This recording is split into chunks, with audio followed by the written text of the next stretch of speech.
Hello everyone, welcome to Unacademy Creatrix YouTube channel.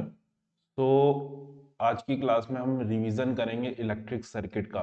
Try करूँगा कि मैं एक ही क्लास में ये पूरा का पूरा रिवीजन हो जाए इलेक्ट्रिक सर्किट का। So little bit about my self. मेरा नाम हेमंत जिंदल है। मेरी गेट 2021 में ऑल इंडिया रैंक 8 आई है। मेरी गेट 2015 में ऑल इंडिया रैंक 132 थी। और आफ्टर दैट मैंने मास्टर कराया आईआईएससी बैंगलोर से। सबसे पहले तो ये टेलीग्राम का जो चैनल का लिंक है, इसको आप ज्वाइन करो। इसमें आपको जो भी पीडीएफ और लेटेस्ट जो भी अपडेट होगा वो आपको यहाँ पर मिल जाएगा, तो इसको जरूर ज्वाइन कर लो। अब अन अकेडमी में जैसा कि सबको पता है, दो तरीके के सब्सक्रिप्शन प्लान है, एक आइकॉनिक और एक प्लस। प्लस में आपको live classes, weekly test, structured courses, unlimited access, rank improvement batch, crash course, ये सब फैसिलिटीज मिलेंगी। और आइकॉनिक में आपको प्लस में जो जो चीजें हैं उसके अलावा आपको पर्सनल कोच मिलेगा जो आपकी स्ट्रेटेजी बनाएगा, स्टडी प्लानर बनाएगा। बीच बीच में स्टडी बूस्टर सेशन हुआ करेंगे, पर्सनलाइज टेस्ट एनालिसिस होगी और डेडिकेटेड डाउट क्लियरिंग एजुकेटर्स होंगे जो आपके डेडिकेटेडली डाउट क्लियर करेंगे और आपको स्टडी मटेरियल प्रोवाइड किया जाएगा।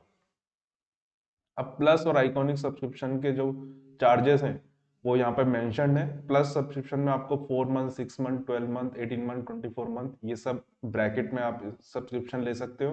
लेकिन आपको जिंदल 10 कोड यूज करना है ताकि आपको 10% का डिस्काउंट मिले और आप अंडर माई गाइडेंस आ जाओ। सिमिलरली आइकॉनिक सेक्शन के लिए 6 मंथ, 12 मंथ, 18 मंथ और 24 मंथ तक 4 मंथ के प्लान अवेलेबल हैं। अगेन आपको जिंदल 10 कोड यूज करना है ताकि आपको 10% का डिस्काउंट मिले। ठीक है, और आप अंडर माई गाइडेंस आ जाओ। तो स्टार्ट करते हैं। तो इलेक्ट्रिक सर्किट में सबसे पहले तो इलेक्ट्रिक सर्किट के अंदर कंपोनेंट होंगे। कंपोनेंट ऑफ इलेक्ट्रिकल नेटवर्क में कौन कौन से कंपोनेंट होंगे? First is resistance, inductance and capacitance. Correct. Mainly ये तीन कंपोनेंट रहेंगे, आर, एल और सी। अब जो कंपोनेंट रहेगा रेजिस्टेंस, आर, आर जो कंपोनेंट रहेगा इसमें आई वी की रिलेशनशिप क्या होगी? अगर रेजिस्टेंस में करंट एंटर कर रहा है आई टी, लेट सपोज, और इसके अक्रॉस वोल्टेज है वी टी और इसकी रेजिस्टेंस है आर, तो ओम्स लॉ फॉलो करेगा, that is V T equal to R I T. Correct. Similarly हम आई टी इक्वल टू क्या लिख सकते हैं? V T upon R. यहाँ पे V क्या है? वोल्टेज है। I क्या है? करंट है। ये तो हुई टाइम डोमेन, टी डोमेन में है ये। हम इसी इक्वेशन का लैपलेस ट्रांसफॉर्म भी ले सकते हैं। अगर हम लैपलेस ट्रांसफॉर्म लेंगे तो वी टी वी एस हो जाएगा, कैपिटल V में लिख रहा हूं, equal to R I S. Resistance Laplace transform में भी रेजिस्टेंस ही रहेगी। सिमिलरली करंट के हिसाब से लिखेंगे तो I S equal to V S upon R. This is S domain, S domain. लेकिन इसमें एक चीज हमें याद रखनी है कि अगर हमारा सप्लाई वोल्टेज, अगर वोल्टेज साइनोसॉइडल है, if VT is sinusoidal, sinusoidal, तो हम S equal to J omega put करेंगे। करेक्ट। और फेजर एनालिसिस करेंगे, V equal to R I और I equal to V by R for sinusoidal excitation, excitation. ठीक है, तो ये चीज हमें समझ में आनी चाहिए। फिर अब दो रेजिस्टेंस अगर सीरीज में हो तो बेसिक सबको पता ही है, दो रेजिस्टेंस अगर सीरीज में हो तो ओवरऑल रेजिस्टेंस कितनी हो जाएगी? ओवरऑल रेजिस्टेंस क्या हो जाएगी? ऐड हो जाएगी। सिमिलरली अगर दो रेजिस्टेंस हमारी पैरेलल में हो,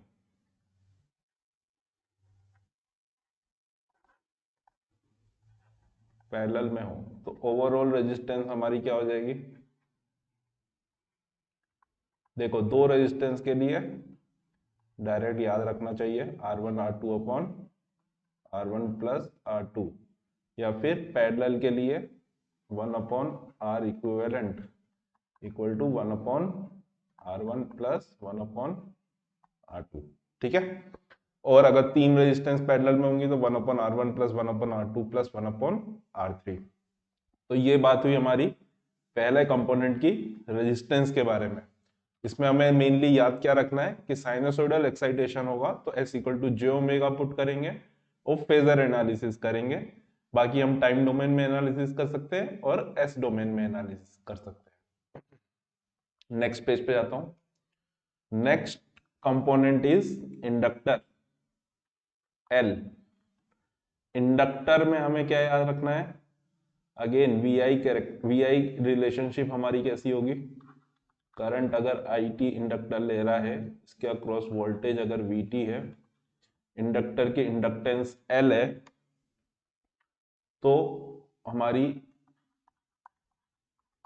रिलेशन क्या होगी वोल्टेज और करंट में, V equal to L DI upon DT।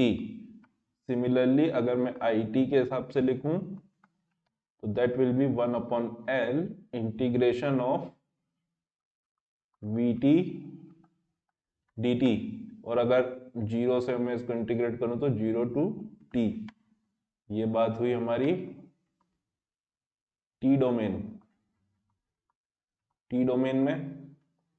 अगर इसी इक्वेशन का मैं लैपलेस ट्रांसफॉर्म ले लूं तो VS equal to SL IS and IS equal to क्या हो जाएगा, VS upon SL। This is S domain में। ठीक है, ये वाली चीज समझ में आनी चाहिए। सिमिलरली अगर हमारे को वोल्टेज एक्साइटेशन, इसी को एक्साइटेशन भी बोलेंगे, अगर वोल्टेज सिग्नल हमारा साइनसोइडल है तो हम S equal to J omega put करेंगे।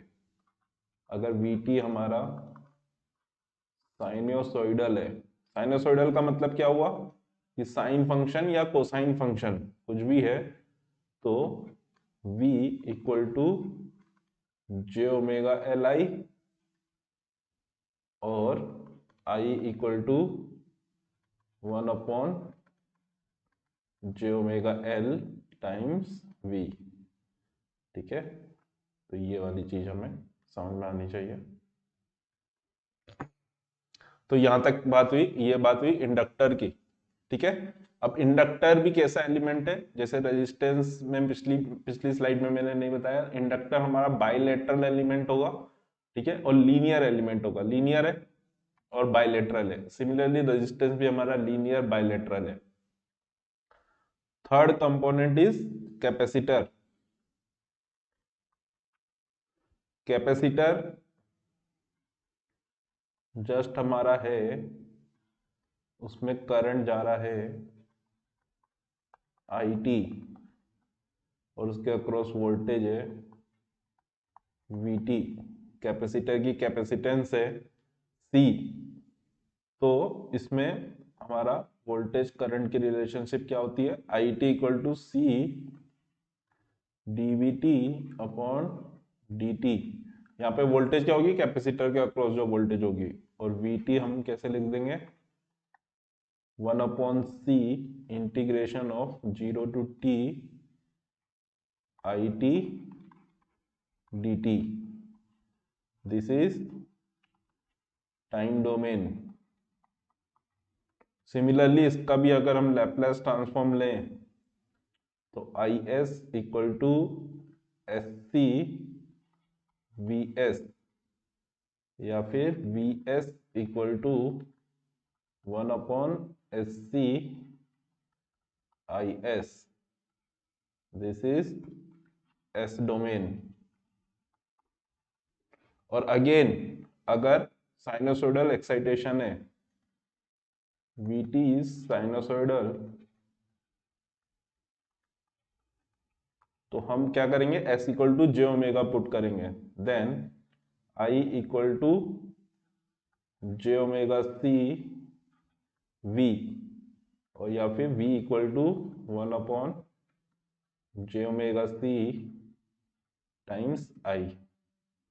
ठीक है, तो एक तरीके से इम्पीडेंस, अब इसकी इम्पीडेंस या रिएक्टेंस लिखेंगे। रिएक्टेंस इसकी क्या हो जाएगी, v equal to I R के हिसाब से s रिएक्टेंस इसकी क्या हो जाएगी, या इम्पीडेंस इसकी क्या हो जाएगी 1/जे ओमेगा सी। सिमिलरली यहाँ पर इम्पीडेंस क्या हो जाएगी जे ओमेगा एल। ठीक है, तो ये बेसिकली हमें ये सारे एलिमेंट्स के बारे में समझ में आना चाहिए। नेक्स्ट हमारे को various voltage sources, various voltage sources. अब वोल्टेज सोर्सेस भी हमारे कई तरीके के हो सकते हैं। कांस्टेंट वोल्टेज सोर्स कौन से होंगे, जो डीसी वोल्टेज सोर्स होंगे, है ना। First is DC. DC voltage sources को हम कैसे रिप्रेजेंट करते हैं, इस तरीके से या फिर इस तरीके से, वी वी हो सकता है ये 10 वोल्ट हो, ये 5 वोल्ट हो, इस तरीके से रिप्रेजेंटेशन करते हैं। Correct. Second type of voltage source is time varying voltage source. Time varying voltage source कैसे हो सकते हैं, प्लस माइनस वीटी, हमेशा स्मॉल लेटर में लिखेंगे। तो ये हो सकता है हमारा टी टाइम्स यूटी, या फिर 10t² e की पावर माइनस टी यूटी, कैसा भी हो सकता है। तो this is time varying non sinusoidal, time varying non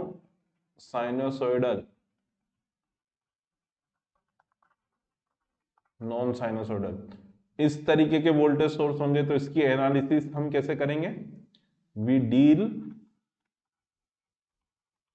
with S domain.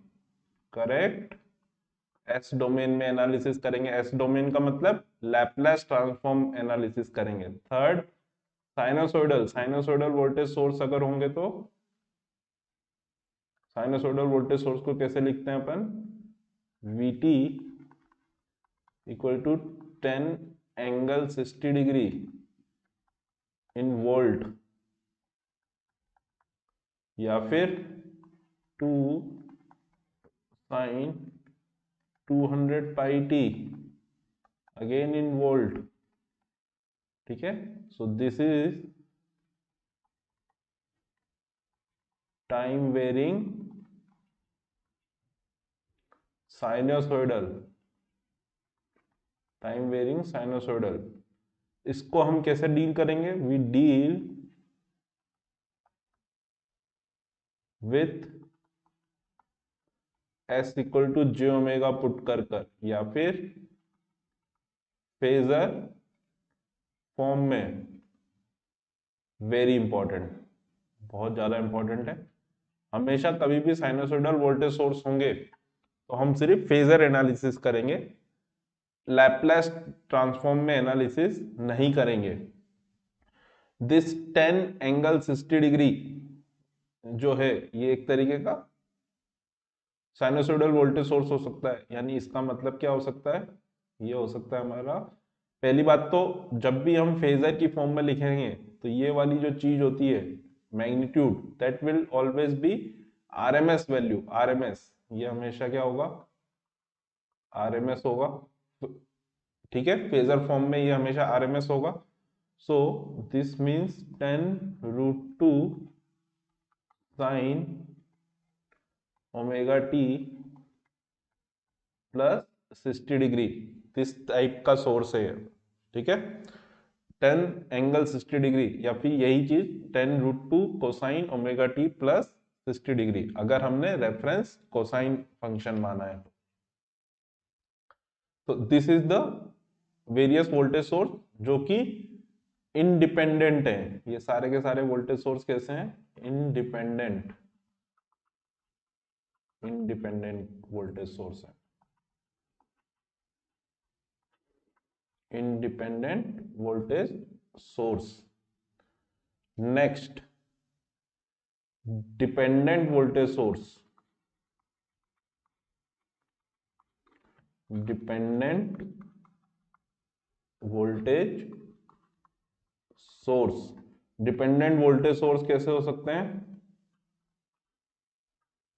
देखो उनको जनरली ऐसे डायमंड में रिप्रेजेंट करते हैं, +-5 I1, तो ये हो गया करंट कंट्रोल, इसकी जो वोल्टेज है वो किसी करंट पे डिपेंड कर रही है, तो current control voltage source, short form में इसको लिख सकते हैं CCVS, या फिर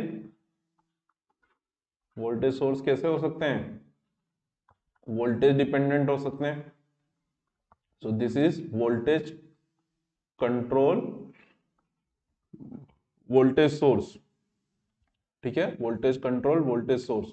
और करंट कंट्रोल करंट सोर्स को ही कई बार राउंड सर्कल में भी रिप्रेजेंट करेंगे, तो करंट कंट्रोल वोल्टेज सोर्स। सो ये किस तरीके के वोल्टेज सोर्स हैं, डिपेंडेंट, ठीक है। तो ये बात सब चीजें समझ में आनी चाहिए। अब डिपेंडेंट वोल्टेज सोर्स को हम कभी भी शॉर्ट सर्किट नहीं कर सकते हैं, जैसे हम थ्योरम में शॉर्ट सर्किट करते हैं वोल्टेज सोर्स को, जैसे थेवेनिन थ्योरम और नॉर्टन थ्योरम में, लेकिन डिपेंडेंट वोल्टेज सोर्सेस को हम न तो शॉर्ट कर सकते हैं न ही ओपन कर सकते हैं, ठीक है। तो ये बात हुई वोल्टेज सोर्सेस की। सिमिलरली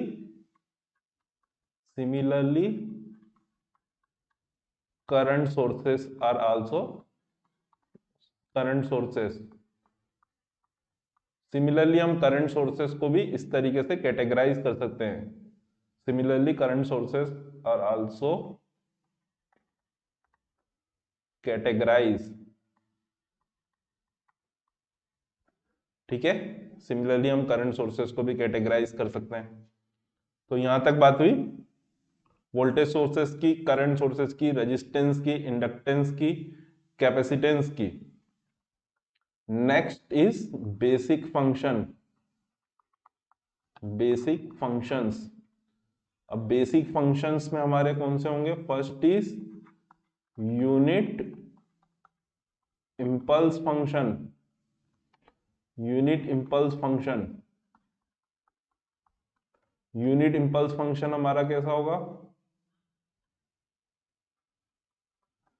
इस तरीके से होगा, इसका सिंबल क्या देते हैं, delta T.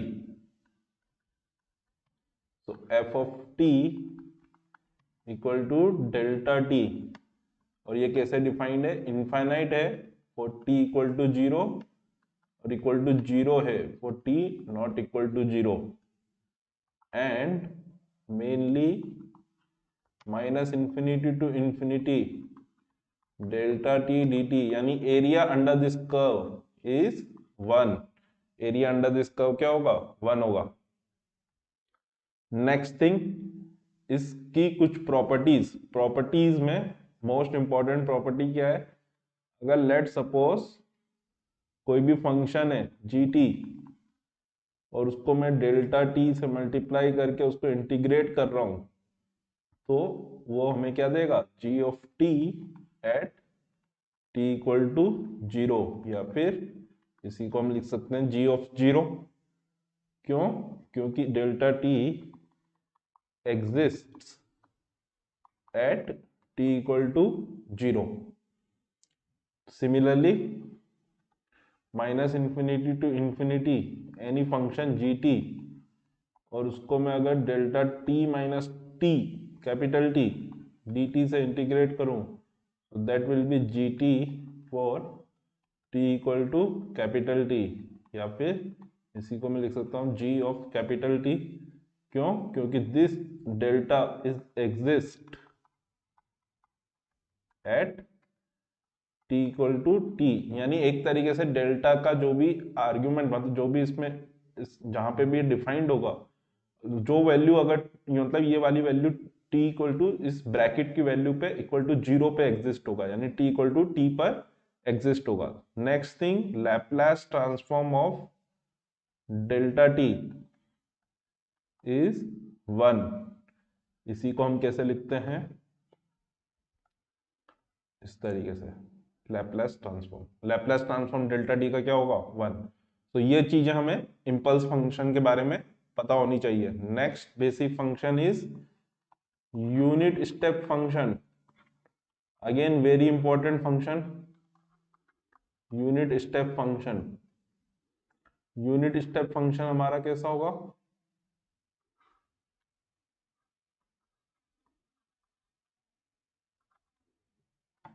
F of T equal to U T, T यानी F of T equal to U T equal to 1 for T greater than 0, equal to 0 for T less than 0। ठीक है, यूनिट इंपल्स फंक्शन, यानी इसका magnitude यहाँ पे क्या होगा, 1 होगा। Laplace transform of U T is 1 upon S, very important, हमेशा याद रहना चाहिए। यानी इसी को हम ऐसे भी लिख सकते हैं, यूटी का लैप्लास ट्रांसफॉर्म क्या होगा, 1 अपॉन एस, या 1 अपॉन एस का इनवर्स लैप्लास ट्रांसफॉर्म लेंगे तो क्या आएगा, यूटी आएगा। ठीक है, तो ये चीज हमें समझ में आनी चाहिए। थर्ड बेसिक फंक्शन में unit ramp function, unit ramp function हमारा कैसा होगा, जो लीनियरली इंक्रीज करे, f of T equal to r t, slope is 1, so f of t equal to rt equal to 0 for t less than 0, equal to t for t greater than 0। इसको अपन एक तरीके से कैसे लिख सकते हैं, t times ut भी लिख सकते हैं, करेक्ट, t टाइम्स ut, और Laplace transform of rt equal to 1 upon S square, या फिर rt का लैप्लास ट्रांसफॉर्म को ही कैसे लिख सकते हैं, 1 अपॉन एस स्क्वायर। तो ये सारी चीजें हमें समझ में आनी चाहिए, इजी है। नेक्स्ट, सम इंपॉर्टेंट फंक्शंस का लैप्लास ट्रांसफॉर्म हमें आना चाहिए। तो स्पेसिफिकली यूटी आरटी का लिख ही दिया। फंक्शन अगर हमारा है e की power minus A T U T, तो इसका लैप्लास ट्रांसफॉर्म होता है 1 अपॉन एस प्लस ए, ई की पावर माइनस ए होगा तो एस प्लस ए आएगा। सिमिलरली एक दो का और लिख देता हूं, टी की पावर एन यू टी, इसका होगा N factorial upon S raise to N plus 1, फिर साइन बीटी, साइन बीटी का B upon S square plus B square, cos BT S upon S square plus B square. Most important is D F T upon D T का Laplace transform S times F S minus F of 0, correct, F of 0, and integration of 0 to T F T D T, इसका Laplace transform f s upon s plus 0 to T F T D t at T equal to 0 plus, यहां पर भी ये 0 plus आएगा। ठीक है, और एक लास्ट टी टाइम्स ई की power minus A T U T, इसका लैपलेस ट्रांसफॉर्म क्या होगा, 1/s+a का स्क्वायर, बिकॉज t से मल्टीप्लाई कर रहे हैं तो टी यू टी का लैपलेस ट्रांसफॉर्म क्या होगा, 1/s²। t टाइम्स e की पावर माइनस ए टी का क्या हो जाएगा, 1/s+a का होल स्क्वायर। ठीक है, तो ये सारी चीजें हमें समझ में आनी चाहिए। फिर इलेक्ट्रिक सर्किट में केवीएल केसीएल के बारे में हमें आना चाहिए। केवीएल केसीएल जस्ट क्या है, कंजर्वेशन। केसीएल क्या है, KCL and KVL, Kirchhoff current law. Kirchhoff current law का मतलब क्या है कि किसी भी नोड पे जितना भी इनकमिंग करंट होगा उतना ही आउटगोइंग करंट होगा। ये एक तरीके से कंजर्वेशन ऑफ चार्ज है, कंजर्वेशन ऑफ चार्ज। और केवीएल, एक लूप में टोटल वोल्टेज कितनी होगी, 0 होगी, that is conservation of energy, conservation of energy. ठीक है, इसको मैं एक्सप्लेन नहीं कर रहा हूं ज्यादा क्योंकि सबको पता ही होता है केवीएल केसीएल क्या है। तो ये बेसिक हो गया हमारा इलेक्ट्रिकल सर्किट के बारे में। नेक्स्ट हमारा है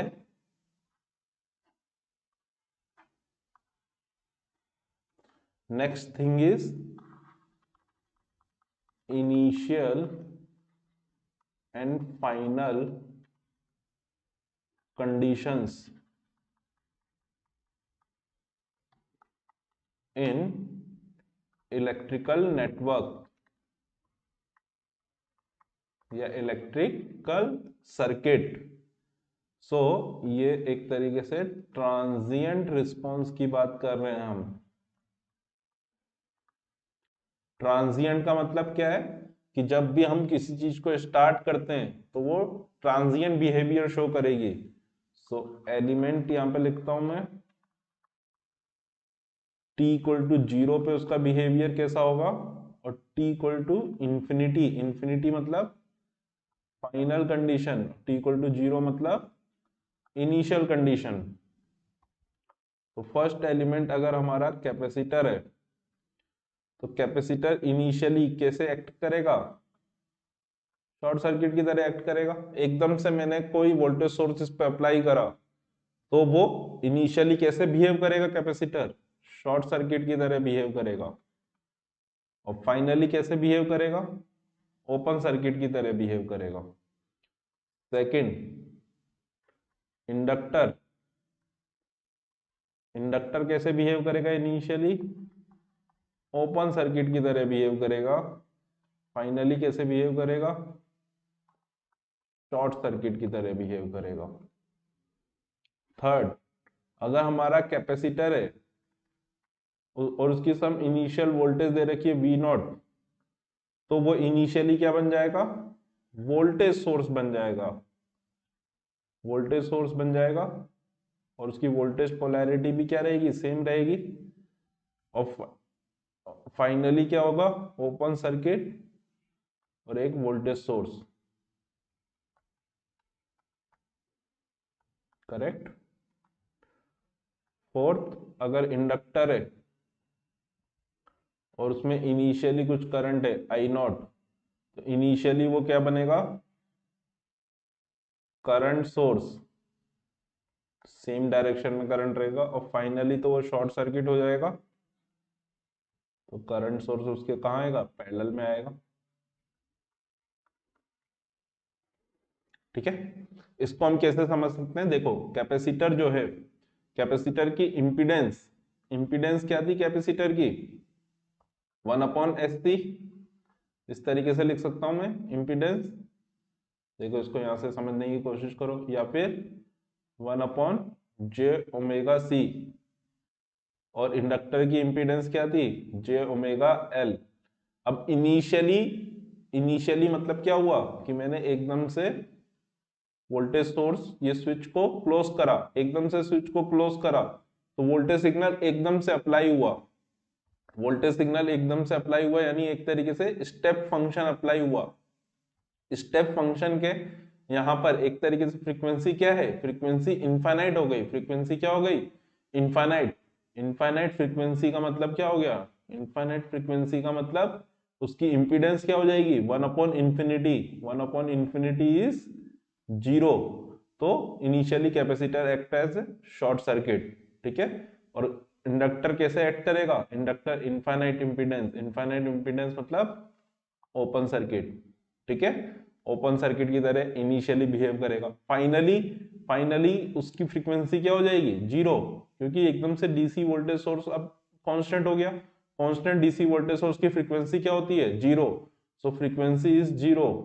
तो 1/0 is infinity. So open circuit and 0 that means short circuit, ठीक है। तो जस्ट यहां से आप समझ सकते हो, जस्ट इंपीडेंस से भी हम इस चीज को समझ सकते हैं, इस पूरे के पूरे बिहेवियर को। आई थिंक सबको समझ में आ रहा है कि मैं क्या बोल रहा हूं। लेकिन ये सारी conditions is very very important, काफी इंपॉर्टेंट है, ठीक है। नेक्स्ट नेक्स्ट अगर अब हमारा एक इंडक्टर है,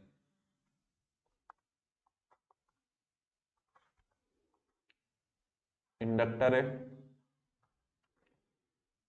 उसमें करंट जा रहा है IT, उसके अक्रॉस वोल्टेज है VT, इंडक्टर L है, और इनिशियली उसमें लेट सपोज कुछ करंट है IL 0+। तो VT equal to LdI/dt, correct. यहाँ पे T भी लिख देते हैं। अब इसका मैं लैपलेस ट्रांसफॉर्म लूंगा तो क्या आएगा, VS equal to L DI/dt का लैपलेस ट्रांसफॉर्म क्या होगा, S times IS minus IL 0+, correct. IL 0+, so that will be SLIS minus LIL 0+। अब ये एक तरीके से केवीएल इक्वेशन है। केवीएल इक्वेशन अगर है तो इसको हम केवीएल के हिसाब से क्या है, दो वोल्टेज सोर्स हैं SL IS and minus L IL V IL 0+। तो ये एक तरीके से वोल्टेज सोर्स है, वोल्टेज सोर्स। तो लैपलेस डोमेन में, लैपलेस डोमेन में एक तरीके से हमारा क्या हो गया, IS प्लस माइनस VS। अगर मैं KVL लिखूं, KVL कैसे लिखूंगा मैं, देखो मैं हमेशा नेगेटिव टू पॉजिटिव मैं प्लस में लिखता हूं। Negative to positive is plus VS, यहां से ऐसे ऐसे जा रहा हूं मैं, प्लस VS।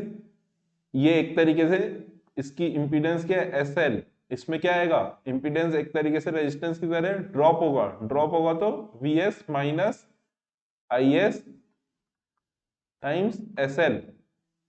और यहाँ पे अगेन VS माइनस प्लस है, ये प्लस के लिए मतलब क्या होगा कि मैं नेगेटिव से पॉजिटिव की तरफ जा रहा हूं, और ये वोल्टेज सोर्स है तो IL 0+, ठीक है। तो प्लस LIL 0+ इक्वल टू 0, यानी एक तरीके से VS equal to SLIS minus LIL 0+, ठीक है। आई होप कि ये सबको समझ में आ रहा है, वेरी इंपॉर्टेंट। अब देखो इसको हम एक और तरीके से समझ सकते हैं जो काफी क्रिटिकल होगा क्वेश्चंस के अंदर, कि ये जो करंट है, ये जो करंट है डाउनवर्ड है, तो इस वोल्टेज की पोलैरिटी क्या होगी। मेन कंफ्यूजन कहां होता है कि ये वोल्टेज की पोलैरिटी मेरी क्या आएगी। तो वोल्टेज की पोलैरिटी उस तरीके से आएगी कि जो इस करंट को सपोर्ट करे। अब वोल्टेज सोर्स हमेशा पॉजिटिव से करंट देता है, तो अगर डाउनवर्ड इस करंट को सपोर्ट करना है इस वोल्टेज सोर्स को, तो यहां पर क्या होना चाहिए, प्लस, ताकि यहां से करंट वो दे, ठीक है। तो ये चीज हमें समझ में आनी चाहिए। Next next is capacitor. Same behaviour हम कैपेसिटर के लिए भी कर सकते हैं, i t v t capacitor, और इसकी इनिशियली वोल्टेज दे रखी है इसके across, let v c 0+। Then capacitor की बेसिक इक्वेशन क्या है, i T equal to c d v upon D t. Again इसका मैं लैपलेस ट्रांसफॉर्म लूंगा तो क्या आएगा, सी टाइम्स डिफरेंशिएशन का Laplace transform S times V S minus v c 0+, so that will be SC VS minus C times VC 0+। अब ये एक तरीके से कैसी इक्वेशन हो गई, या फिर इसकी को मैं VS इक्वल टू कैसे लिख दूंगा, IS upon SC plus VC 0+, इसको इस साइड लेके गया और अपॉन SC करा upon S, correct. Again KVL series form, again इसको अगर मैं KVL की फॉर्म में लिखूं तो एक वोल्टेज सोर्स कैपेसिटर, यहां से करंट आ रहा है IS प्लस माइनस VS, इस कैपेसिटर की इम्पीडेंस SC। अब इसका वोल्टेज सोर्स की पोलैरिटी क्या होगी, plus minus VC 0+ upon S, ठीक है। अब देखो इसमें भी अगर मैं KVL लिखूं तो यहां से अगर मैं बढ़ूं इस तरीके से KVL लिखूं तो KVL इक्वेशन कैसे लिखूंगा, प्लस VS माइनस ड्रॉप होगा, एक इंपिडेंस SC के अक्रॉस ड्रॉप कितना होगा, करंट टाइम्स SC, उसकी रेजिस्टेंस एक तरीके से, और फिर अगेन ड्रॉप है VC 0+ अपॉन S, तो यहां से VS equal to SC IS plus VC 0+ upon S, जो कि सेम आ गया इस तरीके से। तो यहाँ पे वोल्टेज सोर्स जो होगा उसकी पोलैरिटी क्या होगी, बहुत भी ज्यादा सिंपल है, कैपेसिटर के अंदर जो पोलैरिटी दे रखी है इनिशियल वोल्टेज सोर्स की, सेम पोलैरिटी का वोल्टेज सोर्स एक तरीके से वो बन जाएगा। अपॉन S क्यों आ रहा है, यानी एक तरीके से ये स्टेप सिग्नल है, इनिशियली एकदम से मैंने वोल्टेज लगाई स्विच ऑन करा तो इनिशियली स्टेप फंक्शन का लैपलेस ट्रांसफॉर्म क्या होगा, 1/s, सो VC 0+ अपॉन S, ठीक है। ये चीज समझ में आनी चाहिए। पिछले सर्किट में this L is very important, ये L को नहीं भूलना है, L टाइम्स IL 0+ हमारा वोल्टेज सोर्स होगा। क्यों होगा voltage source L times IL 0+, क्योंकि I अगर सिंपल होगा तो वो वोल्टेज सोर्स नहीं बचा, वो तो करंट बचा, उसकी यूनिट मैच होनी चाहिए, तो यूनिट के लिए L टाइम्स I की यूनिट, L की यूनिट क्या होगी, एक तरीके से L टाइम्स I हमारा एक तरीके से क्या होगा, वोल्टेज सोर्स होगा, ठीक है। तो ये चीज समझ में आनी चाहिए। तो यहां तक सारी चीजें हो गई क्लियर। तो अब बेसिकली हम किसी भी तरीके से सर्किट को सॉल्व कर सकते हैं। नेक्स्ट थिंग अगर अपन देखें तो नेक्स्ट थिंग हम कर सकते हैं, एक और इम्पॉर्टेंट चीज है जो मैं आप सबको साथ यहाँ पे लिखना चाहूंगा, जो हमारे नोट्स में होनी चाहिए, कि फॉर RC नेटवर्क, अब ये ट्रांजिएंट की बात कर रहे हैं, for RC network voltage across capacitor equal to V final plus V initial minus V final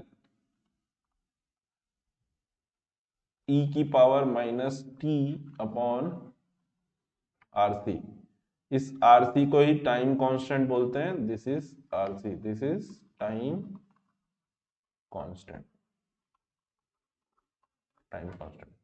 सो ये हमें समझ में आना चाहिए कि for RC network voltage across capacitor हम डायरेक्टली क्या लिख सकते हैं, फाइनल वोल्टेज जो कैपेसिटर अप टू जहां तक चार्ज हो सकता है plus V initial minus V final E की power minus T upon R C. देखो इसको भी हम कंफर्म कर सकते हैं। अगर मैं t equal to zero put करूं, t equal to zero put करूं तो मेरे को vc इनिशियल वैल्यू मिलनी चाहिए। तो t equal to zero put करूंगा तो e की power zero is one, so v final and minus v final cancel हो जाएगा, तो v इनिशियल बचेगा। अगर मैं t equal to infinity put करूं तो मेरे को फाइनल वैल्यू मिलनी चाहिए, तो t equal to infinity put करूंगा तो e की power minus infinity that will be zero, so ये पूरी की पूरी टर्म जीरो हो जाएगी। सो अगेन मेरे को vc equal to v final मिलना चाहिए, जो कि मिल रहा है। Similarly for RL network, for RL network, current across an inductor is I final, I initial minus I final e की power minus T upon tau, time constant. Time constant क्या होगा? L by R, so that will be, एक minute रुक जाओ, इसको इस तरीके से नहीं लिखते हैं, इस तरीके से ना लिखकर अपॉन करके ही लिखता हूं, upon L by R। So यहाँ पे tau equal to L by R, again time constant, again t equal to zero, t equal to infinity देखकर चेक कर सकते हो।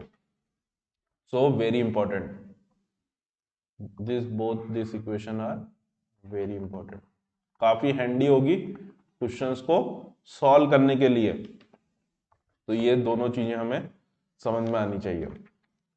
अब इससे रिलेटेड, ट्रांजिएंट से रिलेटेड क्वेश्चन सॉल्व कर सकते हो, ठीक है। क्वेश्चंस अपन सॉल्व कर सकते हैं जो कि मैं इस आज की इस क्लास में सॉल्व करने की जरूरत नहीं है, लेकिन फाइनली जो अभी तक अपन ने फॉर्मूले लिखे हैं इन सब से किसी भी तरीके का क्वेश्चन सॉल्व हो जाएगा। जस्ट लैपलेस डोमेन में हमें ट्रांजिएंट को सॉल्व करना है, ठीक है। Next topic, next topic is resonance. Resonance रहेगा नेक्स्ट टॉपिक। रेजोनेंस में first is series resonance. Series resonance, series resonance हमारा किस तरीके का सर्किट है कि अगर RLC कंपोनेंट हमारे सीरीज में अगर कनेक्टेड है तो ये सर्किट सीरीज रेजोनेंस फॉलो करता है। पहली बात, ये जो वोल्टेज सोर्स है ये कैसा होना चाहिए? साइनोसॉइडल वोल्टेज सोर्स होना चाहिए, साइनोसॉइडल वोल्टेज सोर्स, और उसमें भी फिक्स एम्पलीट्यूड और वेरिएबल फ्रीक्वेंसी, वेरिएबल फ्रीक्वेंसी होना चाहिए। अब साइनोसॉइडल वोल्टेज सोर्स है तो S equal to J omega put करेंगे। सो इसकी इंपीडेंस क्या हो जाएगी सर्किट की? एक तरीके से जेड इन लिख सकता हूं। तो z in equal to r plus J omega L, और कैपेसिटेंस की इंपीडेंस क्या होगी? 1 अपॉन जे ओमेगा सी। तो that will be r plus, अगर जे कॉमन ले लूं मैं, ओमेगा एल 1 अपॉन जे, तो जे स्क्वायर आ जाएगा, मतलब जे कॉमन लिया है तो ये प्लस होगा ना, यहाँ पे प्लस होगा, तो that will be minus 1 upon omega C, correct. So R plus J omega L minus 1 upon omega C. अब देखो ये इसकी impedance at omega equal to omega not, J term let suppose हमारी जीरो है, तो उसका मतलब क्या हो गया? Omega not L equal to 1 upon omega not C, और इससे ओमेगा नॉट हमारा क्या आ जाएगा? 1 upon root l C, omega equal to 2 pi f. तो अगर हर्ट्स में लिखूं तो मैं 2 पाई रूट एल सी, ये हो जाएगी हर्ट्स में, इसकी यूनिट क्या हो जाएगी, रेडियन पर सेकेंड। ठीक है। सो हम बोलेंगे कि omega equal to omega naught पर सर्किट क्या कर रहा है हमारा, रेजोनेंस कर रहा है। रेजोनेंस कंडीशन में जेड इन की वैल्यू क्या आ रही है, r, which is minimum value at omega equal to omega naught. Correct. तो इसमें अब कुछ कुछ चीजें हमें समझ में आनी चाहिए कि अगर ओमेगा मेरी frequency less than omega not है, लेस देन ओमेगा नॉट अगर मेरी फ्रीक्वेंसी है, तो मेरी इंपिडेंस कैसे बिहेव करेगी। अगर लेस देन ओमेगा नॉट है तो उसका मतलब एक तरीके से और क्या हो गया, 1/ओमेगा सी डोमिनेट करेगा, 1/ओमेगा सी डोमिनेट करेगा, यानी जेड इन कैपेसिटिव होगा। क्यों डोमिनेट करेगा, क्योंकि एट ओमेगा नॉट 1/ओमेगा not C equal to omega not L था। अब ओमेगा की value less than omega not है, ओमेगा की value less than omega not है, तो 1/ओमेगा सी, 1/ओमेगा बढ़ेगा, 1/ओमेगा की वैल्यू एक तरीके से यहां पे मैं क्या बोल रहा हूं कि 1/ओमेगा इज ग्रेटर देन 1/ओमेगा नॉट। करेक्ट। 1/ओमेगा इज ग्रेटर देन 1/ओमेगा नॉट। करेक्ट। यहां तक समझ में आ रहा है। तो इसीलिए इसीलिए हमारा कैपेसिटेंस डोमिनेट करेगा, कैपेसिटेंस हमारा क्या करेगा, डोमिनेट करेगा। Next, second, omega equal to omega naught पे जेड इन कैसा है हमारा, प्योर रेजिस्टिव है, इसमें तो कुछ डिस्कस करने की जरूरत नहीं है। और ओमेगा की value greater than omega naught पे क्या डोमिनेट करेगा, ओमेगा एल डोमिनेट करेगा। सो जेड इन इज इफेक्टिवली क्या हो जाएगा, इंडक्टिव, इंडक्टिव हो जाएगा। ठीक है। एक और चीज हमें यहाँ पे समझ में आनी चाहिए, at omega equal to omega not voltage across inductor, voltage across inductor क्या होगा, current times impedance, current times impedance यानी ओमेगा एल, और voltage across capacitor current times impedance 1/ओमेगा सी। इंपीडेंस में सिर्फ मैग्नीट्यूड की बात कर रहा हूं, तो magnitude of voltage across inductor and voltage across capacitor at resonance बराबर होगा, लेकिन and are out of phase by 180 degree. लेकिन दोनों की वैल्यू क्या होगी, एक अगर साइन ओमेगा टी होगा तो दूसरा माइनस साइन ओमेगा टी होगा। करेक्ट। आउट ऑफ फेज होगा। ये चीज, दोनों चीजें हमें समझ में आनी चाहिए। नेक्स्ट, इसी सर्किट में करंट का, करंट में कैसे लिख सकता हूं, V अपॉन जेड इन, V अपॉन जेड इन कैसे लिख सकता हूं, R प्लस जे ओमेगा एल माइनस 1/ओमेगा सी। अब करंट हमारा कॉम्प्लेक्स नंबर, मतलब कॉम्प्लेक्स फंक्शन है, तो इसका एक मैग्नीट्यूड होगा और एक फेज होगा। तो मैग्नीट्यूड ऑफ करंट या फिर एब्सोल्यूट वैल्यू ऑफ करंट क्या होगी, V upon root of R square plus omega L minus 1/ओमेगा सी का whole square. Correct. R plus जे ओमेगा, इसका मैग्नीट्यूड क्या होगा, R square plus omega L minus 1/ओमेगा सी का whole square, magnitude of a current.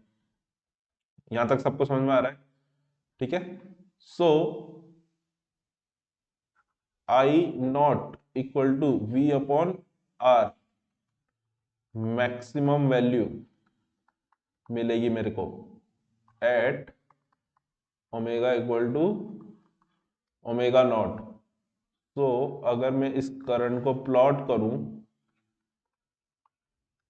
तो current versus frequency को मैं प्लॉट करूं तो करंट मेरे को मैक्सिमम मिलेगा एट ओमेगा नॉट, जहां पर हमारे करंट की वैल्यू क्या होगी, maximum I not. I not होगी। अब इसमें इसकी बैंडविड्थ कैसे डिफाइन करते हैं कि value of A frequencies at which magnitude of a current is I naught by √2 या फिर 0.707 आई नॉट 1/√2 की वैल्यू क्या होती है 0.707। अगेन हमें याद रखनी चाहिए ω1 ω2 delta omega equal to bandwidth equal to ω2 minus ω1। और यहाँ पे ω1 ω2 को हम क्या क्या बोलते हैं कट ऑफ फ्रीक्वेंसी, इसी को हम बोलेंगे 3 dB फ्रीक्वेंसी। 3 dB फ्रीक्वेंसी क्यों बोल रहे हैं क्योंकि मैग्नीट्यूड जो है हमारा 1/√2 हो गया इन डीबी में 20 log to the base 10 1/√2 की वैल्यू क्या आएगी माइनस, तो -3 dB आएगा। डीबी में इसकी वैल्यू कितनी आएगी 3 dB कम होगी, मैक्सिमम से 3 dB कम होगी, तो 3 dB फ्रीक्वेंसी भी बोलते हैं या फिर हाफ पावर फ्रीक्वेंसी भी बोलते हैं। हाफ पावर फ्रीक्वेंसी क्यों बोल रहे हैं क्योंकि पावर ऑफ ए सर्किट क्या होगा आई स्क्वायर अगर मैं देखूं तो आई स्क्वायर की वैल्यू कितनी होगी 1/2, तो आधी पावर ट्रांसमिट होगी एट ω1 और ω2 पे, तो हाफ पावर फ्रीक्वेंसी भी बोलते हैं। सो ये तीनों टर्मिनोलॉजी हमें समझ में आनी चाहिए, cut off frequency, 3 dB frequency, half power frequency और बैंडविड्थ क्या होती है ω2 माइनस ω1। बैंडविड्थ डिफाइन कहाँ करते हैं वहां की फ्रीक्वेंसी की रेंज जहां पर हमारे करंट की वैल्यू 1/√2 हो रही है। ठीक है, नेक्स्ट पेज में एक और important factor quality factor. Quality factor Q से रिप्रेजेंट करते हैं। क्वालिटी फैक्टर हमारा क्या होगा resonance frequency upon bandwidth ω0 upon ω2 minus ω1। इस क्वालिटी फैक्टर की वैल्यू ही किसके बराबर आ जाएगी एक तरीके से VL magnitude across inductor upon total voltage का मैग्नीट्यूड V, और यही किसके इक्वल हो जाएगी VC अपॉन V। VL हमारी क्या होगी magnitude of I J ω0L, that is ω0L I0, और VC हमारा क्या होगा magnitude of I0 upon 1/j⍵0C, यानी एक तरीके से I0 अपॉन ω0C। यहां तक समझ में आ रहा है सबको। और V हमारा यहाँ पे क्या होगा I0 into R।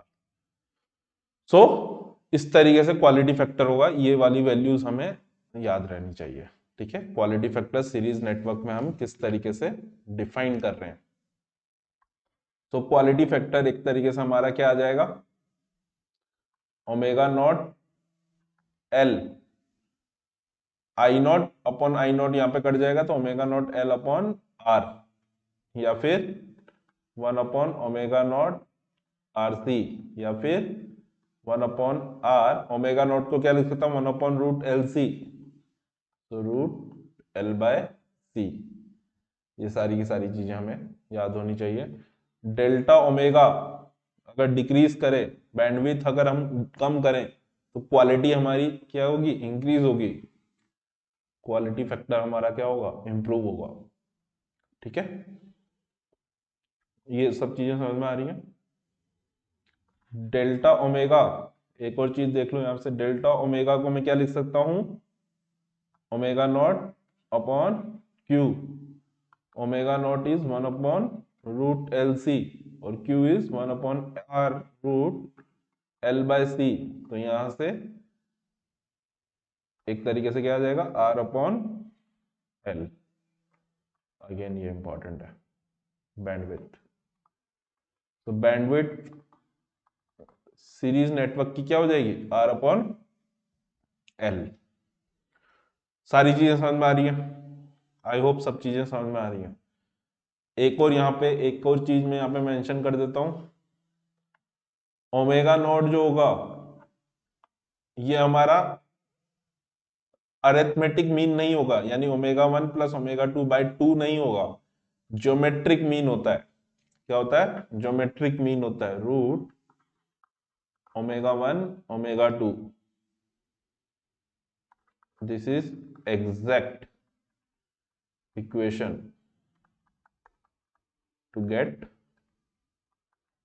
Omega 1 and omega 2। और ओमेगा 2 अप्रोक्सीमेटली हम omega not plus half del omega, या omega 1 approximately omega not minus half del omega. This is approximate. अगर हम अरिथमेटिक मीन माने तो वो हमें अप्रोक्सीमेट रिजल्ट देगा, सीमेट equation.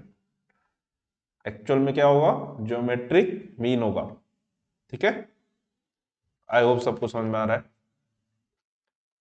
Next topic, this is about series resonance.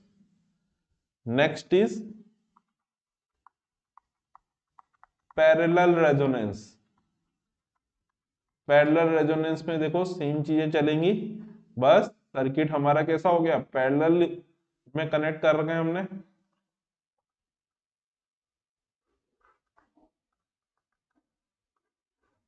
Parallel में कनेक्ट कर रखे हैं, RLC। तो इसमें हम क्या लिख सकते हैं? एडमिटेंस लिख सकते हैं। एडमिटेंस क्या होगी? Current upon voltage, that is 1/R 1 j omega L plus j omega C। Admittance क्या होगी? 1 इम्पिडेंस एक तरीके से। और पैरेलल में इम्पिडेंस हमारी, एडमिटेंस हमारी ऐड होगी। पैरेलल में एडमिटेंस हमारी ऐड होंगी, या रेसिप्रोकल ऑफ इम्पिडेंस हमारी ऐड होंगी। तो 1/R प्लस, अगर मैं J कॉमन लू तो मेरे को क्या मिलेगा? ओमेगा C माइनस 1/ओमेगा L। This term is 0 at omega equal to omega not. इसी को हम क्या बोल रहे हैं? रेजोनेंस कंडीशन बोल रहे हैं। तो रेजोनेंस कंडीशन पे omega not C equal to 1/ओमेगा not L। So omega not again हमारा कितना आएगा? 1/√LC। और एफ नॉट हमारा कितना आएगा? 1/2 pi √LC। This is in hertz, this is in radian per second. y in at omega equal to omega naught is 1/R. So this value is minimum admittance, और Z naught is 1/Y naught, या फिर maximum impedance. ठीक है, so I naught equal to V times Y naught, that is minimum current आएगा, क्योंकि ये क्या चीज है? मिनिमम है। उल्टा हो गया, सीरीज रेजोनेंस में हमारा करंट मैक्सिमम आ रहा था। Again omega less than omega not है, तो क्या डोमिनेट करेगा? 1/ओमेगा की टर्म डोमिनेट करेगी, यानी इंडक्टर डोमिनेट करेगा। तो inductive omega equal to omega not, resistive omega greater than omega not, capacitive. ठीक है, at omega equal to omega not current through inductor is equal to current through capacitor magnitude में, and are out of phase by 180 degree. लेकिन दोनों bye phase 180 degree opposite होंगे। ठीक है, quality factor, quality factor again quality factor तो same तरीके से defined होगा, omega not upon del omega. So this quality factor this time is current का ratio IL upon I not या फिर IC upon I not. IL की value क्या हो जाएगी, V upon J omega not L, that is V upon omega not L। IC क्या हो जाएगा, V upon 1 upon J omega not C का magnitude, that is V into omega not C। और आई not क्या हो जाएगा हमारा, V अपॉन R। तो इससे क्वालिटी फैक्टर मेरे को क्या मिल जाएगा, R upon omega not L या फिर ओमेगा नॉट RC या फिर R root C by L। Correct, ये सारी चीजें हो गई। और बैंडविड्थ हमारी क्या आ जाएगी, omega naught upon Q, that is 1 upon RC। तो पैरेलल में एक तरीके से हमारा 1 अपॉन RC आएगा। बैंडविड्थ सीरीज में हमारी क्या आई थी, R अपॉन L, ठीक है, R अपॉन L। अब इसको याद करने के लिए हम कैसे याद कर सकते हैं कि टाइम कांस्टेंट अगर हमें याद हो कि RC सर्किट का टाइम कांस्टेंट RC होता है, तो पैरेलल में बैंडविड्थ टाइम और बैंडविड्थ यानी फ्रीक्वेंसी दोनों में रिलेशन क्या है, अपोजिट का रिलेशन है, यानी इनवर्स का रिलेशन है। इनवर्स का रिलेशन का मतलब क्या है कि हमारी जो बैंडविड्थ होगी या फ्रीक्वेंसी जो होगी वो टाइम कांस्टेंट का इनवर्स फंक्शन होगी। सो इसलिए पैरेलल में इसकी वैल्यू क्या आ रही है, 1 upon RC। Time constant RL circuit में क्या होता था, L बाय R, तो सीरीज सर्किट में बैंडविड्थ क्या आई थी, R बाय L।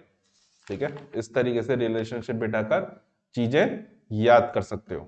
तो बेसिकली ये चीजें हमें रेजोनेंस के बारे में पता होनी चाहिए। ठीक है, काफी इंपॉर्टेंट है। रेजोनेंस के टाइम पर इंडक्टर और कैपेसिटर मिलकर ओपन सर्किट की तरह बिहेव करेंगे सीरीज में या पैरेलल में। ठीक है, अगेन वेरी वेरी इंपॉर्टेंट, ये सारी चीजें हमें यहां से समझ में आनी चाहिए। नेक्स्ट इज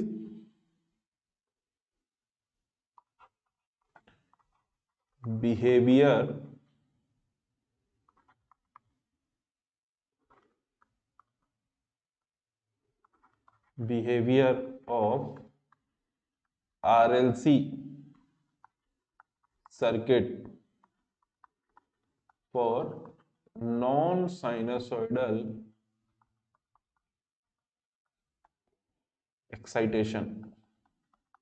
अब अगर मैं नॉन साइनसोइडल एक्साइटेशन लगाऊं सीरीज RLC सर्किट पे,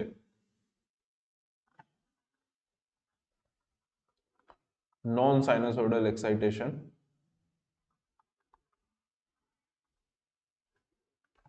इसको एक मिनट रुक जाओ,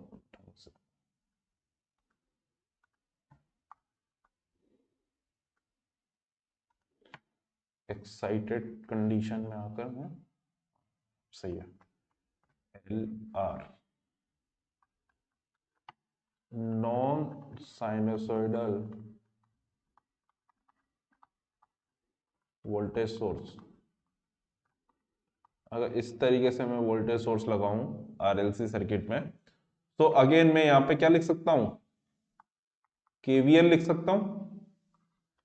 KVL अगर मैं लिखूं तो अगर इसमें मैं KVL लिखूं तो VT, अब ये सारे ड्रॉप आएंगे तो इसको मैं राइट हैंड साइड पे लिख सकता हूं, ड्रॉप इक्वल टू क्या हो जाएगा, I टाइम्स R, इंडक्टर के अक्रॉस ड्रॉप LdI/dt, कैपेसिटर के across drop 1 upon C integration of IT dt।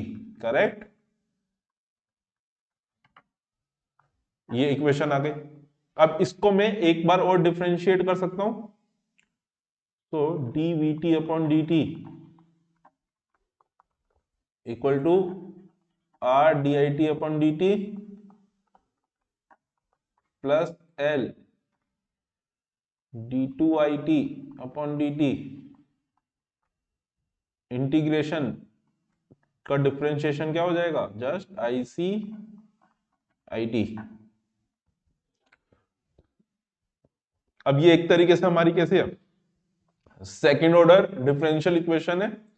Second order differential equation की कैरेक्टरिस्टिक इक्वेशन क्या होगी, कैरेक्टरिस्टिक इक्वेशन तो होमोजीनियस टर्म के लिए हम सॉल्व करेंगे, यानी ये d v t upon dt equal to 0 अगर हो तो कैरेक्टरिस्टिक इक्वेशन में इसकी क्या लिख सकता हूं, r s l s square upon 1 upon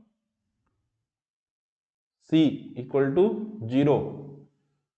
so इसमें जो कोफिशिएंट है एस स्क्वायर का उसको वो यूनिटी होना चाहिए। So S square plus R by L S upon plus 1 upon L C equal to 0।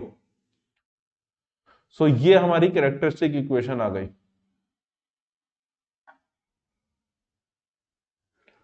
अब स्टैंडर्ड सेकंड ऑर्डर की कैरेक्टरिस्टिक इक्वेशन हम कैसे लिखते हैं, नेक्स्ट पेज में लिख रहा हूं। स्टैंडर्ड इक्वेशन होती है हमारी s square plus 2 zeta omega n s plus omega n square equal to 0। This is standard, standard होगी। सो यहाँ पे अगर मैं कंपेयर करूं तो 2 zeta omega n equal to r by l which is equivalent to bandwidth omega n equal to 1 upon root l c which is equivalent to resonance frequency. Correct, यानी एक तरीके से स्टैंडर्ड इक्वेशन में कैसे लिख सकता हूं, s square plus delta omega s plus omega naught square equal to 0, ऐसे भी लिख सकता हूं। यहां पे जीटा क्या है, डैम्पिंग रेशियो, ओमेगा एन क्या है, नेचुरल फ्रीक्वेंसी। एक और टर्म अभी हम डिफाइन करेंगे ओमेगा डी, एक और फ्रीक्वेंसी डिफाइन करेंगे दैट इज डैम्प्ड फ्रीक्वेंसी, और एक फैक्टर और डिफाइन करेंगे zeta omega n that is damping factor. अब डैम्पिंग रेशियो, डैम्पिंग फैक्टर, कई बार इसको डैम्पिंग फैक्टर भी बोल देते हैं जीटा को, और कई बार मेंशन नहीं करते कि जीटा दिया है या जीटा ओमेगा एन, तो उसको हम कैसे पहचानेंगे, यूनिट से पहचानेंगे। अगर डैम्पिंग फैक्टर की यूनिट लेस है तो वो क्या होगा, जीटा होगा डैम्पिंग रेशियो। अगर उसकी यूनिट है रेडियन पर सेकेंड, यानी एक तरीके से हमें क्या दिया होगा, डैम्पिंग फैक्टर, तो इसकी यूनिट होगी, और इसकी ये यूनिट लेस है। ये दोनों चीजें हमें समझ में आनी चाहिए। Quality factor omega not upon del omega, और इससे हम एक तरीके से यहां से हम जीटा निकाल सकते हैं। तो जीटा इक्वल टू क्या हो जाएगा, r upon two root c upon l, 2a r/2√c/L। अब इस इक्वेशन की दो रूट होंगे क्योंकि क्वाड्रेटिक इक्वेशन है, तो दो रूट क्या होंगे, S1 S2। जनरल रूट कैसे लिख सकता हूं मैं, minus 2 zeta omega n minus b plus minus root of b square that is 2 zeta omega n का square minus 4ac omega n square upon 2, so that is minus zeta omega n plus minus, अगर मैं -1 इसमें से common ले लूं तो वो root के बाहर जे कॉमन ले सकता हूं मैं, और that will be omega n भी एक कॉमन आ जाएगा, root of 1 minus zeta square. ठीक है, यहां से 4 और 4 और ये 2 सब कैंसिल हो गया, तो कुल मिला के रूट्स इसके क्या आ जाएंगे, minus zeta omega n plus minus j omega n root of 1 minus zeta square. तो ये जो टर्म है this is damp frequency.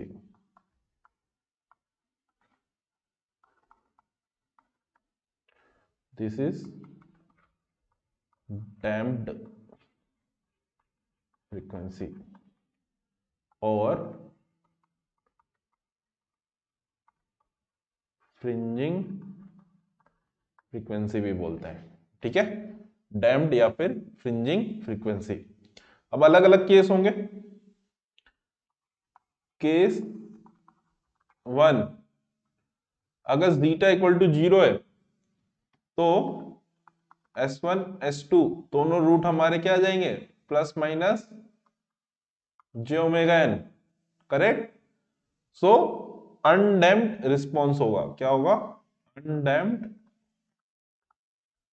Response. Correct. Case 2, zeta equal to अगर 1 होगा, S1 S2 दोनों रिपीटेड रूट होंगे, माइनस ओमेगा एन पे आएंगे। That is critical damped response. ये सारे केस हमें समझ में आने चाहिए। केस 3, जीटा की वैल्यू लेस देन 1 है तो S1 S2 की वैल्यू हमारी क्या आएगी, कॉम्प्लेक्स कॉन्जुगेट रूट्स आएंगे, minus a plus minus j b type. तो this is under damped response. Case 4, zeta की वैल्यू ग्रेटर देन 1 है तो S1 S2 हमारा कैसे आएगा, रियल रूट आएंगे। ठीक है, रियल रूट आएंगे। दैट इज इस तरीके से आएंगे, एक रियल एंड अनइक्वल, तो that is over damped response. ये चारों कंडीशन केसेस हमें समझ में आना चाहिए। तो कुल मिलाकर रेजोनेंस हमने पढ़ लिया। Non sinusoidal excitation series RLC circuit में इस तरीके से कंडीशंस निकलेंगी, अगेन इंपॉर्टेंट है। ठीक है, और यहां तक हमने चीजें अब कवर कर ली हैं। तो बेसिकली इलेक्ट्रिकल सर्किट में ये सारी चीजें हमें समझ में आनी चाहिए। ठीक है, आई होप कि ये सारी चीजें आपको समझ में आ रही है। ठीक है,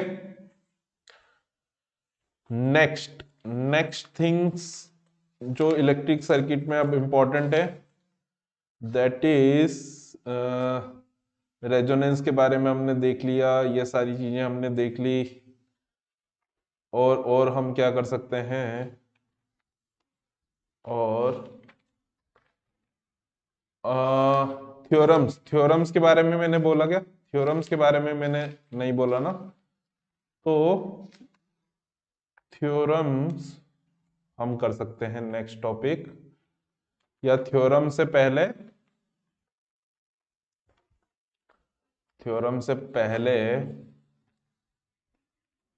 हम क्या करना चाहेंगे, थ्योरम से पहले हम टू पोर्ट नेटवर्क्स करना चाहेंगे। Two ports network. अब टू पोर्ट्स नेटवर्क एक तरीके से क्या है कि कोई भी हमारा नेटवर्क है तो उसमें एक इनपुट पोर्ट हो और एक आउटपुट पोर्ट हो। ठीक है,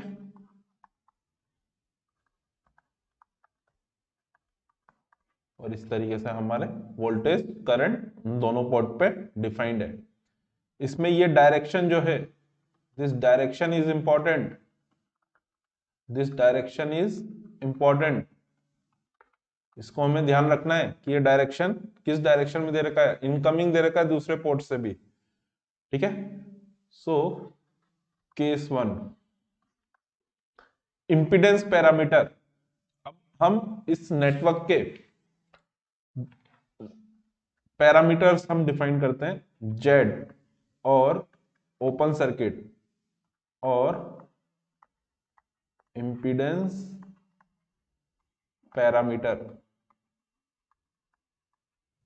कैसे डिफाइंड होते हैं? V1 equal to Z11 I1 plus Z12 I2 and V2 equal to Z21 I1 plus Z22 I2। Open circuit parameter क्यों बोल रहे हैं? क्योंकि Z11 equal to V1 upon I1 होगा अगर I2 equal to zero. I2 equal to zero का मतलब open circuit, यहाँ पे हमें ओपन सर्किट करना पड़ेगा। So similarly Z11 Z12 Z21 Z22 सारे के सारे हम निकाल सकते हैं किसी ना किसी पोर्ट को ओपन करके, या तो पोर्ट 1 को ओपन करके या पोर्ट 2 को ओपन करके। तो इसलिए इनको क्या बोल रहे हैं? Open circuit parameter. इंपीडेंस, सारी की सारी वैल्यू इंपीडेंस ओम्स में आएगी सबकी यूनिट, इसलिए उसको इंपीडेंस पैरामीटर बोल रहे हैं। केस 2, देखो ये होता है impedance parameter Z11 Z12 Z21 Z22। एक होता है नेटवर्क फंक्शन। नेटवर्क फंक्शन जो होते हैं दैट इज डिफरेंट, हम पैरामीटर की बात कर रहे हैं। एडमिटेंस और शॉर्ट सर्किट या फिर एडमिटेंस पैरामीटर, ये कैसे डिफाइन होंगे? I1 equal to Y11 V1 Y12 V2 I2 equal to Y21 V1 plus Y22 V2। Again सारे एडमिटेंस 1 अपॉन ओम सबकी यूनिट होगी या मोह सबकी यूनिट होगी, और सब पैरामीटर हम कैसे निकाल सकते हैं? किसी ना किसी पोर्ट को शॉर्ट कर कर, तो इसलिए इसको बोल रहे हैं शॉर्ट सर्किट। केस 3, हाइब्रिड और H parameter. V1 equal to H11 I1 plus H12 V2 and I2 equal to H21 I1 plus H22 V2। ठीक है, तो ये चीजें हमें समझ में आनी चाहिए। आई होप सबको समझ में आ रहा है क्या मैं बोल रहा हूं। तो ये होंगे हाइब्रिड पैरामीटर। ये हाइब्रिड पैरामीटर हम कहाँ यूज करते हैं? हमारे एनालॉग इलेक्ट्रॉनिक्स में यूज करते हैं एम्पलीफायर की एनालिसिस करने में, क्योंकि वहां पर हमें इनपुट इंपीडेंस चाहिए होगी, आउटपुट इंपीडेंस चाहिए होगी, वोल्टेज गेन चाहिए होगा, रिवर्स करंट गेन या करंट गेन चाहिए होगा। तो ये सारे के सारे पैरामीटर, वो सारी की सारी चीजें हमें दे देंगे। So this will be use in analog, analog में यूज होते हैं। केस 4 इंपॉर्टेंट इज ABCD, और इसी को T या ट्रांसमिशन पैरामीटर भी बोलते हैं, ट्रांसमिशन पैरामीटर। देखो इसमें मोस्ट इंपॉर्टेंट चीज क्या है कि अभी तक जो भी नेटवर्क था उसमें करंट इनवर्ड माना था पोर्ट 2 से, लेकिन यहां पर करंट आउटवर्ड मानेंगे। क्या मानेंगे? आउटवर्ड।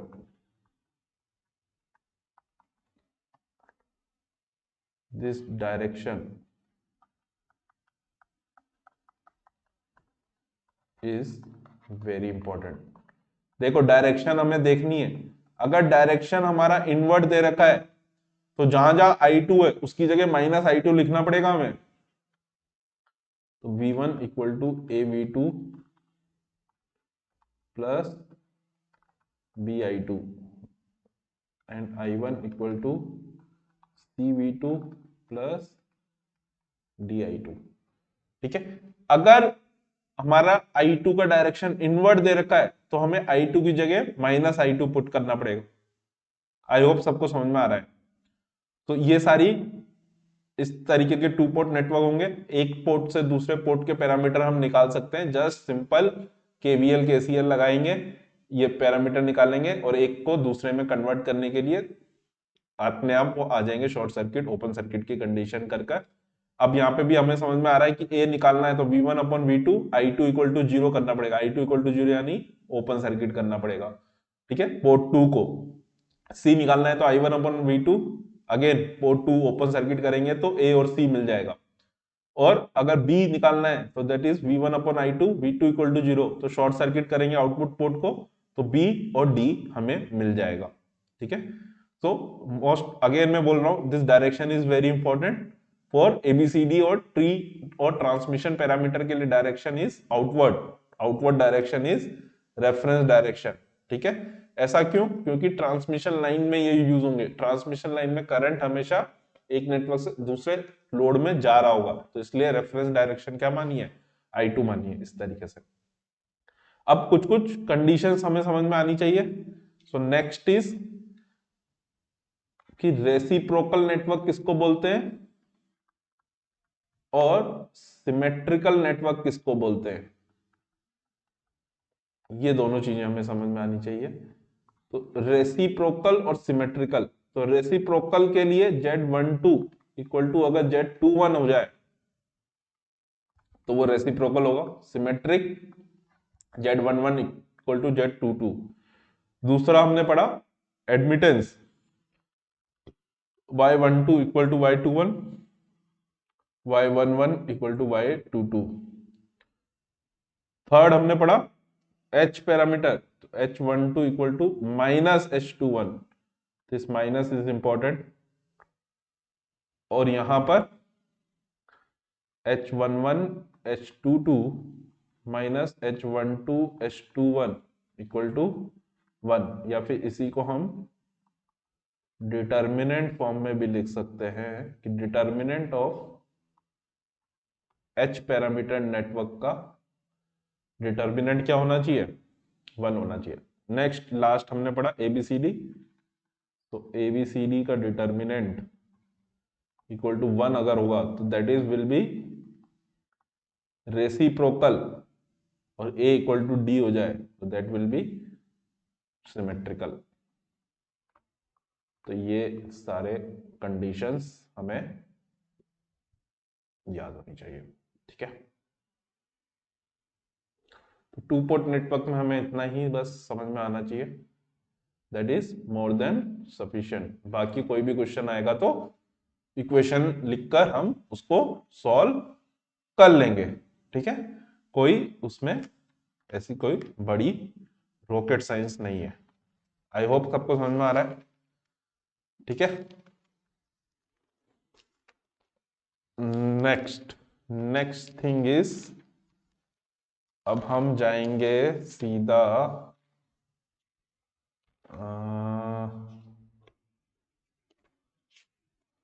लास्ट टॉपिक हम रखेंगे नेटवर्क में, नेटवर्क थ्योरम्स। अब हमारे पास नेटवर्क थ्योरम्स क्यों यूज करते हैं, to simplify the given electrical network. तो पहली है सुपरपोजिशन। तो सुपरपोजिशन थ्योरम के बारे में हमें क्या क्या पता होना चाहिए कि किसी भी बायलेटरल और लीनियर नेटवर्क के लिए वो रहेगी, linear and bilateral RLC network, जिसमें more than one independent voltage और करंट सोर्स हो, तो रिस्पॉन्स ऑफ, मतलब अगर हमें रिस्पॉन्स निकालना है किसी भी एलिमेंट के अक्रॉस, ठीक है, तो हम सुपरपोजिशन थ्योरम यूज कर सकते हैं। सुपरपोजिशन थ्योरम के लिए डिपेंडेंट इंडिपेंडेंट वोल्टेज सोर्सेस को, इंडिपेंडेंट वोल्टेज सोर्स को क्या करेंगे, short circuit. For example let suppose दो इंडिपेंडेंट वोल्टेज सोर्स है और हमें एक एलिमेंट में रिस्पॉन्स निकालना है, करंट निकालना है, तो पहले वोल्टेज सोर्स के लिए जब हम कंसीडर करेंगे तो दूसरे वोल्टेज सोर्स को हम क्या कर देंगे, शॉर्ट सर्किट कर देंगे। सिमिलरली इंडिपेंडेंट करंट सोर्सेस को क्या करेंगे, ओपन सर्किट करेंगे। ठीक है, मोस्ट इंपॉर्टेंट चीज जो हमें समझ में आनी चाहिए कि dependent voltage and current source remains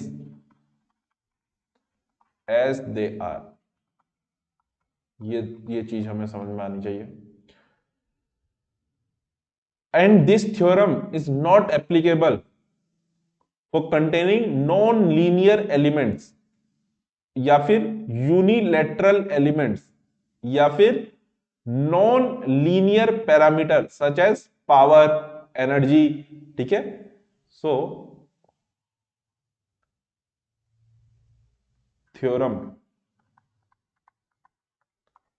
is not applicable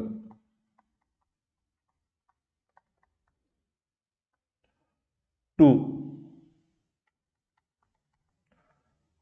non-linear element, network containing non-linear element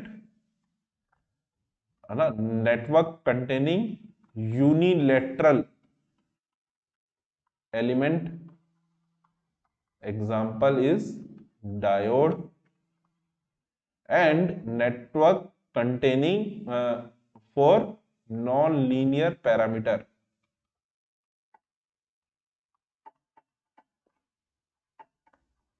non linear parameter like example power. Correct.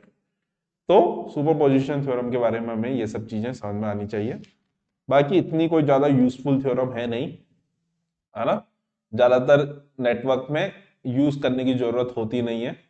ठीक है, केवीएल केसीएल यूज करो, वो ज्यादा बेटर रहता है। लेकिन स्टेटमेंट वाले क्वेश्चंस अगर आए तो I think this is more than sufficient. इससे बाहर स्टेटमेंट से रिलेटेड क्वेश्चन नहीं आएंगे। ठीक है, क्योंकि मल्टीपल सेलेक्ट क्वेश्चन भी आ सकते हैं गेट के अंदर, तो वो स्टेटमेंट टाइप बोल सकते हैं। सुपरपोजिशन थ्योरम पे कुछ स्टेटमेंट दे दिए कौन कौन से ऑप्शन सही है। तो I think I cover all the things. Next is Thevenin and Norton theorem. This is very important. This theorem is very very important. कोई भी नेटवर्क होगा, कोई भी नेटवर्क होगा, उसके किसी भी दो टर्मिनल पे, मतलब किसी भी दो या किसी भी एलिमेंट के अक्रॉस, ये किसी भी एलिमेंट के अक्रॉस, किसी भी एलिमेंट के अक्रॉस मैं क्या बना सकता हूं, थेवेनिन इक्विवेलेंट सर्किट लिख सकता हूं या फिर नॉर्टन इक्विवेलेंट सर्किट लिख सकता हूं। थेवेनिन इक्विवेलेंट सर्किट क्या होगा,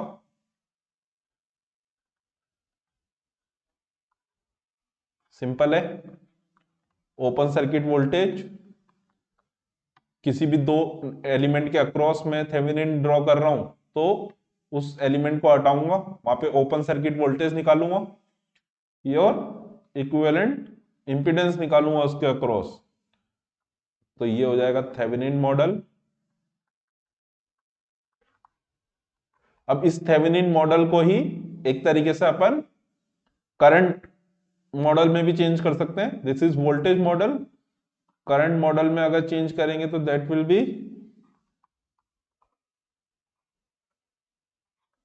Norton equivalent, Z equivalent, and this is I short circuit, तो that will be Norton model. और ये टर्मिनल कौन से, ए बी। तो इस तरीके से हम लिख सकते हैं। VOC क्या है, open circuit voltage between A and B when I equal to 0।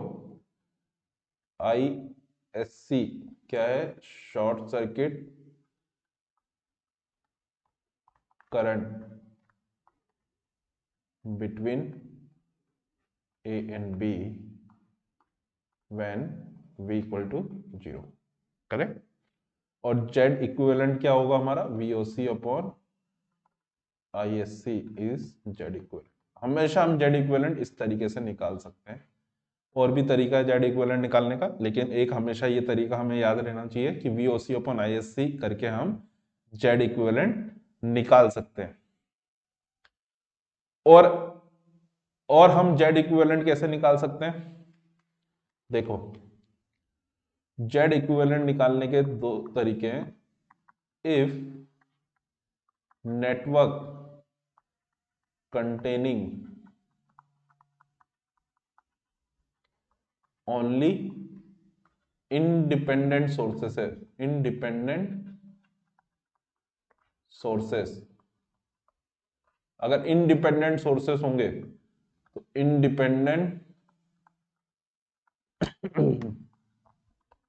Voltage source को क्या कर देंगे, शॉर्ट सर्किट, और इंडिपेंडेंट करंट सोर्स को क्या कर देंगे, ओपन सर्किट, और इंपीडेंस निकाल लेंगे, इंपीडेंस इक्विवेलेंट इंपीडेंस निकाल लेंगे सीरीज पैरेलल यूज कर सीरीज रेजिस्टेंस, सीरीज में इंडक्टर ऐड होती है, पैरेलल में कैपेसिटर ऐड होती है, ये सब यूज कर हम निकाल देंगे। If network containing dependent sources, तो फिर हम इंडिपेंडेंट वोल्टेज सोर्स और करंट सोर्स को तो ओपन सर्किट या शॉर्ट सर्किट करेंगे ही, लेकिन इन डिपेंडेंट सोर्सेस को हम ओपन सर्किट शॉर्ट सर्किट नहीं कर सकते, तो उसके लिए हम क्या करते हैं कि एक वोल्टेज सोर्स लगाएंगे, एक्स्ट्रा एक वोल्टेज सोर्स लगाएंगे, दैट इज ए और बी, जो भी हमारा टर्मिनल है वहां पर एक वोल्टेज सोर्स लगाएंगे। जनरली हम वोल्टेज सोर्स 1 वोल्ट का लगा देंगे, 1 वोल्ट का, और इससे कितना करंट पास हो रहा है ये निकालेंगे, this current we will measure, so Z equivalent will be 1 upon I, 1 upon I, ठीक है। तो इस तरीके से हम निकाल देंगे, बाकी इंडिपेंडेंट वोल्टेज सोर्सेस को शॉर्ट सर्किट करेंगे और इंडिपेंडेंट करंट सोर्सेस को ओपन सर्किट करेंगे। आई होप सबको समझ में आ रहा है। नेक्स्ट थ्योरम इज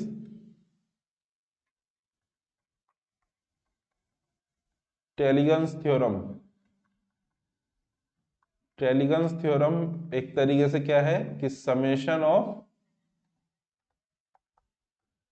वी के आई के इक्वल टू 0। यहां पे बी क्या है, number of branches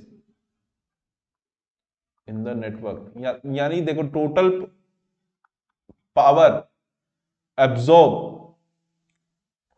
total power absorbed by all the sources or elements should be 0। Energy conservation तो फॉलो होगा ना, तो एनर्जी कंजर्वेशन है जस्ट एक तरीके से।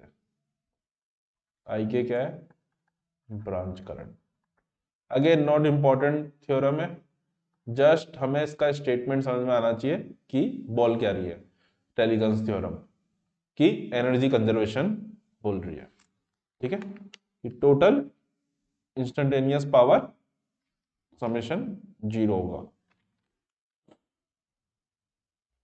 Next is very important, again maximum power transfer theorem. So maximum power transfer theorem क्या है, एक तरीके से कि अगर हम थेवेनिन थेवेनिन ड्रॉ कर लेंगे किसी भी टर्मिनल के अक्रॉस, मतलब किसी भी एलिमेंट के अक्रॉस, तो उस एलिमेंट में मैक्सिमम पावर कब जाएगी, बिल्कुल जनरलाइज लिखता हूं, ताकि एक ही स्टेटमेंट से हमें सब कुछ याद हो जाए, अलग अलग स्टेटमेंट हमें याद ही ना करने पड़े। तो मैक्सिमम पावर ट्रांसफर थ्योरम एक तरीके से क्या बोल रही है हमारी, कि मैक्सिमम पावर कब ट्रांसफर होगी, जब ZL equal to ZS conjugate होगा। यानी एक तरीके से RL प्लस JXL, कॉन्जुगेट करने का मतलब क्या है, RS माइनस JXS, यानी RL equal to RS, XL equal to minus XS। Most important चीज क्या है कि if ZL equal to RL only and ZS equal to RS plus JXS, so maximum power transfer theorem के according RL equal to root of magnitude of ZS या फिर magnitude of ZS के बराबर। ये इंपॉर्टेंट है, ये important है जो हमें पता होना चाहिए। तो सिंपल स्टेटमेंट है, ठीक है, कि मैक्सिमम पावर ट्रांसफर कब होगी, जब लोड इंपिडेंस इक्वल टू हो जाए सोर्स इंपिडेंस के कॉन्जुगेट के बराबर। नेक्स्ट इज, और भी थ्योरम होती है, रेसिप्रोसिटी थ्योरम, ठीक है, और मिलमेंस थ्योरम, लेकिन again not very useful theorems, ठीक है, उतना ज्यादा कुछ यूजफुल थ्योरम नहीं है। मेनली जो यूजफुल थ्योरम है that is only this theorems.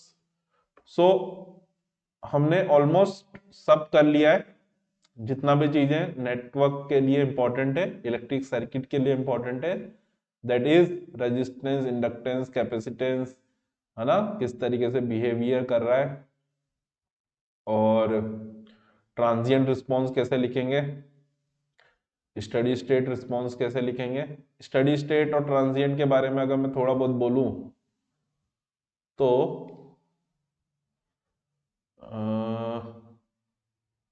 यहाँ पे अगर मैं थोड़ा सा लिखना चाहूँ